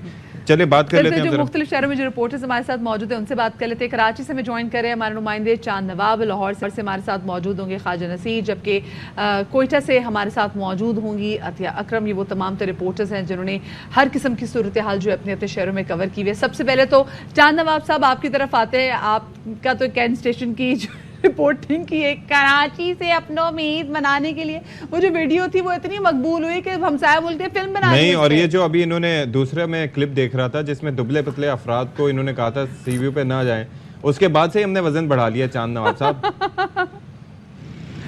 तो चांद नवाब साहब कैसे कैसे मसाइल का सामना और कैसे कैसे हालात का सामना करना पड़ता है? जी बताऊं कि मैं कराची की बात करूंगा, अंदरूनी सिंध की बात करूंगा. सहाफ़ी हो, कैमरामैन हो, टेक्नीशियन हो, इंजीनियर हो, ख़ास तौर पे जो है बड़ी मुश्किलात का सामना होता है. जब पब्लिक प्लेस होता है तो बड़ी मुश्किलात होती है. मिसाल जैसे कराची से लोग अपनों में ईद मना जाने, कैंट स्टेशन था, उसके बाद 1992 में सहाफ़ियों के लिए बड़ी मुश्किलात थी. हम घरों से दुआएं निकलते थे, वापस घरों को जाते थे तो रास्ते बदल के जाते थे. ये अब मैं बताऊँ, ईद जो मीठी ईद पे कहते हैं, मैं मिसाल देता हूँ कि मैं कवरेज ARY की टीम कवरेज कर रही थी एक सियासी जमात का एहतजाज. वहाँ पर फारा चौक पर चांद रातें कुछ ख़वातीन आई, कहा कि यहाँ एहतजाज ना करें, हम शॉपिंग करने आए चांद रातें. उस पर मुझे ज़ोर को किया, मेरे कैमरामैन को, कि हमारी ARY की DSNG पे हमला किया. इतनी मुश्किलात का सामना करना पड़ता है क्योंकि हम हक़ाइक़ बताते हैं आवाम को. हम अपनी जानों पे खेलते हैं. साना नश्तर पार्क हो या साना कारसाज हो, आशूरा हो, ये तमाम धमाके हमने कवर किए हैं, बड़ी मुश्किलात का सामना होता है। अगर सियासी जमातें जो होती है, मजहबी जमातें होती है, उनका इतना प्रेशर होता है, खास तौर पे कैमरामैन को सबसे ज़्यादा चम्मा पट्टी होती है, रिपोर्टर की होती है, टेक्नीशियन ड्राइवर को भी चम्मा पट्टी होती है। लेकिन ये लोग जो इतना दबाव होता है कि अभी जैसे बारिशों का था, साहिल समंदर पर मैं गया, पब्लिक इतनी आ जाती है। अभी आप इस प्रोग्राम के लिए खड़े हो तो पब्लिक जमा हो गई, तो मुझे तो अपने साथ में ड्राइवर को और टेक्नीशियन को भी खड़ा करना पड़ता है। वैसे भी मशहूर है, आपके पास तो कोई डर के खड़ा नहीं होता होगा। जी हाँ, बिल्कुल इतने होते हैं कि हर किसी की ख्वाहिश होती है कि वो सामने से निकल जाए और चांद नवाब बोले अबे क्या कर रहा है भाई। तो बड़ी एहतियात करता है। अभी भी प्रोग्राम में मेरे साथ ड्राइवर भी खड़े हुए हैं, तमाम लोग खड़े हुए हैं, मुश्किलात बड़ी होती है जी, लेकिन सामना करते हैं। अतिया, आप जरा बताइएगा, देखें आप बड़े मुहज़्ज़ब अंदाज में, हम वही बात कर रहे होते हैं कि आप फैक्ट्स भी देती हैं, फिर रिलेट भी करती हैं, एम्पैथाइज भी करती हैं, लेकिन मसाइल का सामना ज़ाहिर रहता है। तो किस तरीके के इश्यूज का अब तक आपने सामना किया या रिपोर्टिंग में आपको सामना करना पड़ता है तवातुर से? एक में चीज़ ऐड कर सकती है, क्योंकि बहुत सारे ऐसे मनाजिर ऐसे होते हैं जब आप उनकी रिपोर्टिंग कर रहे होते हैं तो जज्बात पे काबू रखना बड़ा मुश्किल है। हम देखते हैं तो हम रो पड़ते हैं, तो वो आपके लिए कितना मुश्किल होता होगा कि जज्बात पे काबू रखते हुए जो आप देख रही हैं बस उसको सीधा रिपोर्ट कर दें और कहीं भी कोई एक्सप्रेशन आपकी तरफ से न जाए। जी बिल्कुल मदीहा और इशफाक, ऐसा है कि हमारी फील्ड ही ऐसी है जिसमें रफ़ एंड टफ़ लोग ही काम कर सकते हैं और अपने जज्बात को काबू करना और इन तमाम चीज़ों को लेकर चलना जो है वो बड़ा मुश्किल हो जाता है। अगर बात की जाए हमारी फील्ड के हवाले से तो कई दफ़ा ऐसी सिचुएशन, अभी जैसे गुज़िश्ता दिनों यहाँ सूरत हाल थी सैलाब की, तो आंखों के सामने जनाजे उठ रहे हैं, लोग रो रहे हैं, उनके साथ रो भी रही हूँ, लेकिन कैमरे के सामने आते ही अपनी टोटली जो है वो टून चेंज कर लेती हूँ। और दूसरी तरफ अगर बात की जाए हमारी फील्ड में स्पेशली यहाँ ख़वातीन के काम करने के हवाले से, तो मैं जो हूँ हमेशा ये बात कहती होती हूँ कि मैं बड़ी ढीठ हूँ और ढीठ बनना ही पड़ता है, क्योंकि अभी भी जब मैं कैमरे के सामने खड़ी थी तो बहुत से लोग आते हैं और कुछ नहीं तो उनका सबसे बड़ा फरीज़ा ये होता है कि ये बंदा कैमरे के सामने, ये बंदी खड़ी है तो हम शाना बशाना चल तो नहीं सकते लेकिन शाना टच करके ज़रूर चले जाएं। बिल्कुल। और मुज़ायका खेज़ भी वाक़यात, बड़े मुज़ायका खेज़ वाक़यात होते हैं इसमें। वो इस लिहाज से कि ईद उल अज़हा पे मैं बताऊं कि मैं एक लाइव फिट के लिए खड़ी थी, फ्रेम में इन थी। अब वो साहब काफ़ी दूर जो है वो बकरों का सौदा कर रहे थे, लेकिन जैसे ही उन्होंने मुझे देखा तो वो मेरे अकब में आके खड़े हो गए और उन्होंने अपनी कमर मेरी कमर के साथ टेक लगा लिया।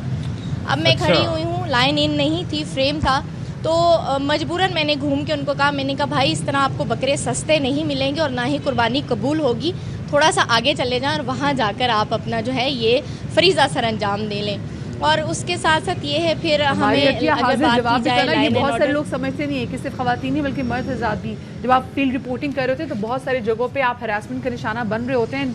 कभी कभी तो ऐसा होता है कि ड्यूरिंग द लाइव ट्रांसमिशन आप तो सामने देख रहे होते हैं लेकिन पीछे बहुत से गुजरने वाले लोग कोई ना कोई बात कर जाते हैं या इनअप्रोप्रिएट टच करने की कोशिश करते हैं, तो ख़वातीन को तो स्पेशली सलाम भी। बिल्कुल जी, स्पेशली सलाम, लेकिन मर्द हज़रात के साथ भी बड़े बुरे रवैया रखा जाता है और ओवरऑल रिपोर्टर्स के साथ बुरा ही सलूक। ख्वाजा नसीर साहब हमारे साथ मौजूद हैं। ख्वाजा साहब, आप अपने कुछ एक्सपीरियंसेस शेयर कीजिएगा। इट्स नॉट दैट ईजी कि आप निकलें और फिर तरह तरह के मसाइल का सामना भी करें और उसके बाद जो कैमरे पे आपका फेस भी बड़ा स्पार्ट हो, तासुरात से आ रही हो, ऐसा मुमकिन नहीं होता, बड़ा मुश्किल रहता है। बिल्कुल ये दुरुस्त फरमा रहे मेरे दोनों दोस्त, चांद नवाब ने बात की और ख़ातून ने जो बात की बिल्कुल दुरुस्त है। आज भी लाहौर में, पंजाब में और पाकिस्तान में जब एक रिपोर्टर सड़क पर खड़ा है, उसके साथ एक कैमरा है, तो वो हर आने जाने वाले के लिए एक मखसूस किस्म से देखता है कि शायद इसके बाद बहुत बड़ी खबर है। या ये जो बंदा खड़ा है ये पता नहीं इस वक्त इसके साथ मैं खड़ा हो जाऊंगा तो पता नहीं कितने लोग मुझे देख लेंगे, और लोग आके साथ खड़े हो जाते हैं। खड़े होने के बाद उनका पहला काम ये होता है कि जी इस वक्त हम लाइव जा रहे हैं क्या, उनका सवाल पूछना कि हम लाइव जा रहे हैं, और उनके साथ इसके साथ साथ उन्होंने गैर ज़रूरी मदाखलत के हमसे बात कर ले और हमको बात करना चाहते हैं लोग, इस तरह लोग ही। अच्छा ख्वाजा साहब, एक और चीज़ भी है, जबकि एक और चीज़ है, ज़रा इस पे भी रोशनी डालते जाइएगा कि भाई अब पहले तो कैमरा सिर्फ रिपोर्टर्स के पास होता था, माइक देख लेते थे, लोग आ जाते थे। अब ये जो यूट्यूबर्स, ये जो तरह तरह के छोटे छोटे कैमरे लेके जो ये टिकटॉकर्स वगैरह निकल पड़े हैं, उसके बाद पहले थोड़ा सा झिझक भी होती थी, अब वो झिझक भी खत्म हो गई है लोगों की। मैं यही आपसे बात अर्ज कर रहा हूँ कि इस वक्त जो है ना ये یوٹیوبرز جو ہیں وہ ایک بالکل سوشل میڈیا جو ہے وہ ایک الگ پلیٹ فارم ہے، لوگوں کی جھجک کم ہوئی ہے. لیکن اگر آج بھی آپ دیکھیں تو ہمارے ہاں جہاں پنجاب میں بھی لوگوں میں وہی ایکسائٹمنٹ پائی جاتی ہے کہ آپ جتنا مرضی سنجیدہ ترین کام کر رہے ہوں، کسی کرائم سین پہ کھڑے ہوں، کسی ایسی جگہ پہ کھڑے ہوں، لوگ آپ کے ارد گرد کھڑے ہو جائیں گے اور ان کا کوئی مقصد نہیں ہوتا کہ کیوں کھڑے ہیں.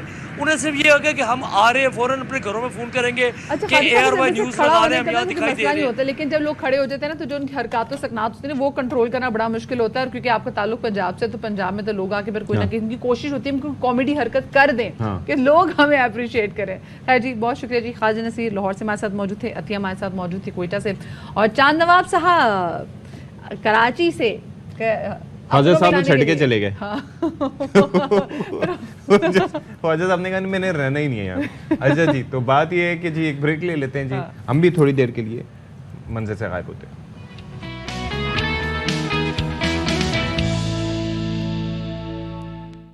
Welcome back. آج یوم شہدائے پولیس منایا جا رہا ہے. اس حوالے سے نذیر شاہ کی رپورٹ دیکھتے ہیں. شہر قائد میں امن و امان کی جو صورتحال ہے وہ انہی شہداء کی قربانیوں کا نتیجہ ہے. اسی لیے کہتے ہیں کہ شہید کی جو موت ہے وہ قوم کی حیات ہے، لہو ہے جو شہید کا وہ قوم کی زکوٰۃ ہے. کیمرامین محمد دانش کے ساتھ نذیر شاہ، ARY نیوز کراچی. اور یہاں پر وقت ہو گیا ہے آپ لوگوں سے اجازت لینے کا. اپنا بہت سارا خیال رکھیے گا. شاد رہیے، آباد رہیے. اللہ حافظ.